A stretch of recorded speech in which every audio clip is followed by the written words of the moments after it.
My name is Sophie Eswell and I'm doing my presentation about the apprenticeship scheme at Borough Council, where I'm currently doing my apprenticeship. So, first thing to do is you've got to go through the application process, which is internet-based. It's an application, which you do not have to send in a CV. It's more questions. So, obviously they do ask for your grades and etc., but it's not CV. It's like questions about yourself, not general knowledge questions, obviously, but questions about you. So once you get accepted, if you do get accepted, you're asked to go in for an interview. Now the interview process lasts about a whole working day. It's a long process. First, you've got to do a group task. So when I did mine, we were in groups of 4 on tables, and we got asked to build a tower out of straws. Sounds easy, but we had like numerous people around the room that were observing us to see what kind of people we were. So if we weren't one in the team, or we were a team leader, or we kind of took the back seat in the task that we had to do. And next is the scenario, so it's kind of like a role play. My scenario was that the printer was broken, so what do you do if the printer's broken?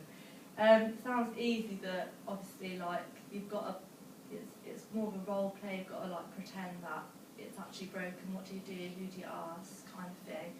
And next is the panel interview, which I really didn't like. So there'd be me and there's 4 people, which one of them was my manager now. And obviously again they just ask you like questions, like basic interview questions, and that's what they score you on.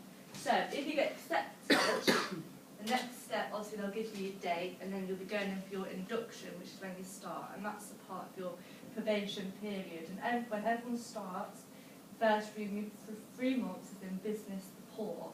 In business support we do admin for other departments, scanning, print room, writing corporate standard letters, proofreading, and open, sort and deliver the post.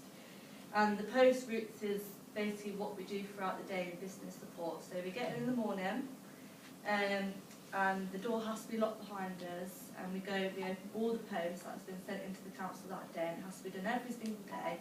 So we get about 200 letters a day. It's quite a lot. We can't open posts that's private or confidential, or the mayor's post, which will open the mayor's post before, which is not good. And then we put the post into the pigeonholes, the relevant departments, and then we take the post round to the whole council building. And we're in business support for the first 3 months because it kind of, you get to know the building and the people and the department, so you get a good overview of everybody and people get to know you really because you're around there every day. So next is placements. At the Borough Council they employ 6 apprentices each year, and every 3 months we kind of rotate. So when was it? In September I was in voids, now I'm in property repairs, but there's opportunities to be extended, so I'm in voids until April. They actually want to keep me on for longer because they don't want to train anyone else up because they like me down there, which is really good because I really enjoy it, so it's really good. So yeah, there's opportunities to be extended all the time. You've just got to make a good impression. You've got to be like involved, ready to work. You've got to just do the best you can, because obviously at the end you could be offered a job at the end of it, so it's really important. Next is the next placement that everyone has to do. Everyone has to do human resources because they put in a lot of money for the apprenticeship scheme, so they always want an apprentice in there. We do basically the recruitment process, which starts with a system called Jargon, which is the system where external candidates' applications are sent to. So what we do is we print off the pending applications and sort into job vacancies, and we've got to record the information onto the ethnic monitoring sheet, so that's gender, disability and like, ethnicity. And we make 3 copies of that, but only the original copy should have the personal profile on, because Borough Council is an equal opportunities employer, so they cannot see your colour, gender, anything like that.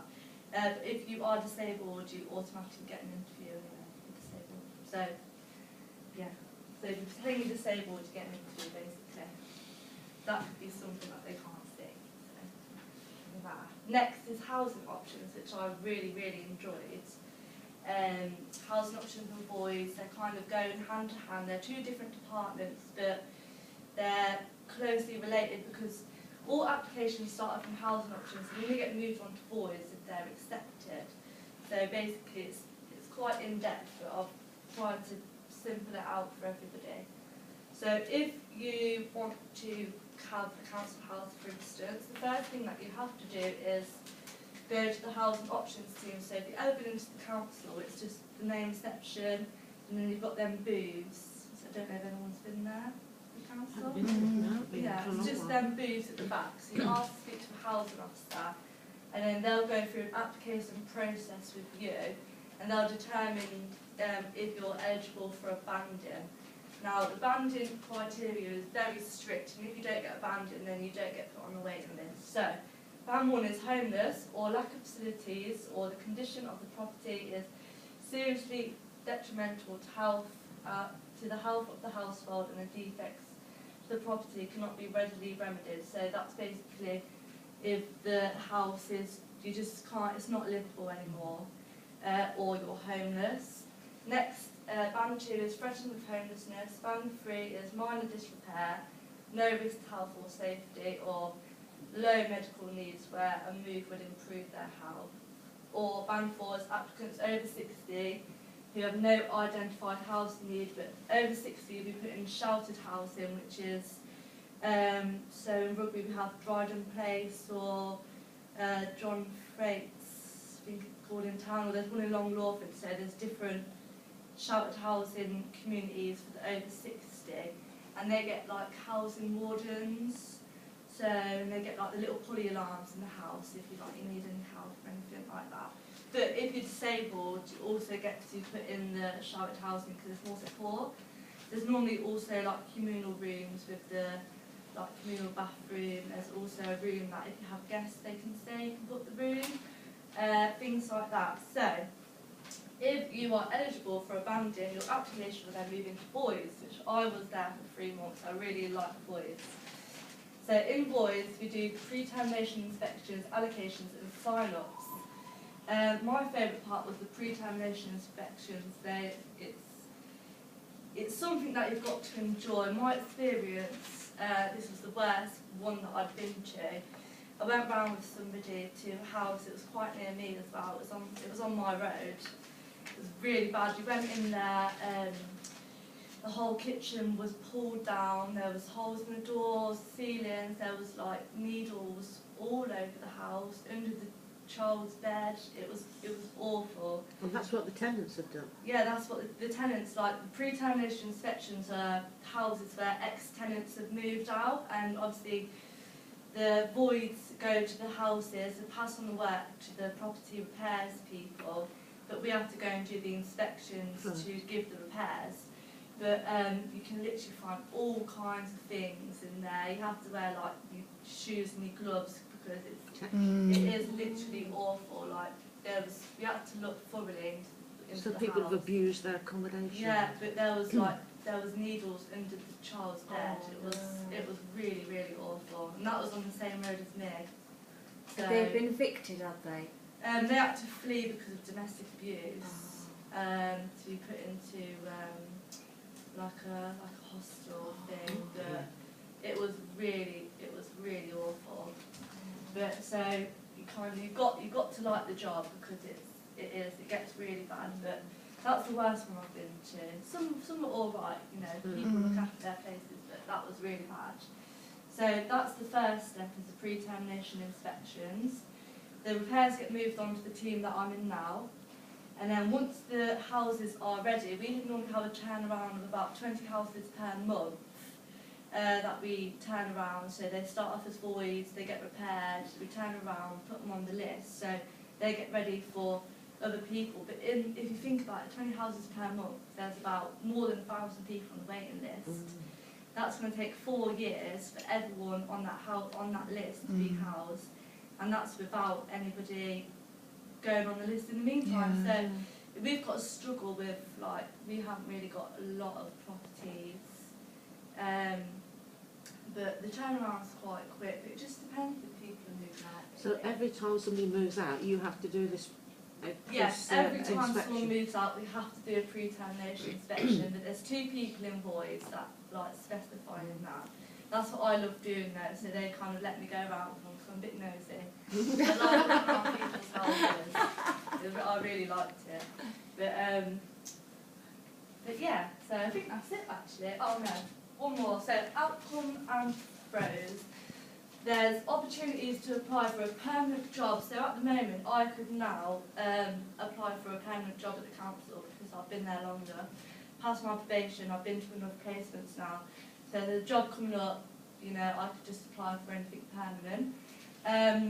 If there's no jobs that come for the meantime, I finish in September, so if no jobs come up and I want to stay on, they will extend me if I ask them nicely.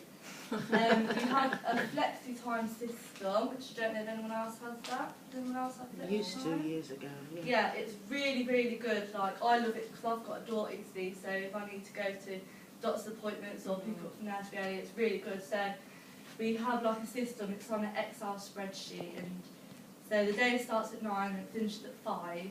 But say if we got in at 8:30, we'd have 30 minutes in debit, but then we can also leave like half an hour later and we'd have the time in credit kind of thing. So it's good, we can make time back or have it, you know, it's really good. And we also have a really good pension scheme, which we pay into every month and we get quite a lot at the end of it. So It's a good yeah, bonus. that's really good. Have got any questions, anybody? So would you recommend people to apply to work for the council? Yes, definitely. There's a lot of opportunities that come out of it, and especially with apprenticeships, it's good because you get your foot into the door. Because everyone that's working there now are like older people, like they're all really old. And obviously, because I've been there for years, haven't they? I wouldn't want your class as old. Not me. Probably me. So the apprentices is kind of getting your foot into the door because Getting your experience. they don't really like to employ external people. They like to promote people within that's already been there. So therefore, an apprenticeship is a good way. Yes, definitely, because you want to be a manager, they're not gonna get someone that's external. They're gonna promote somebody that's already there. Because 9 times out of 10, somebody wants that role. Anyway. Yeah, my friend's applied about 20 times to the council. She never gets an interview, never. No, you don't. Unless you get doing an apprenticeship, it's extremely hard to get into the council. It really is. So is it all right going from one department to another then?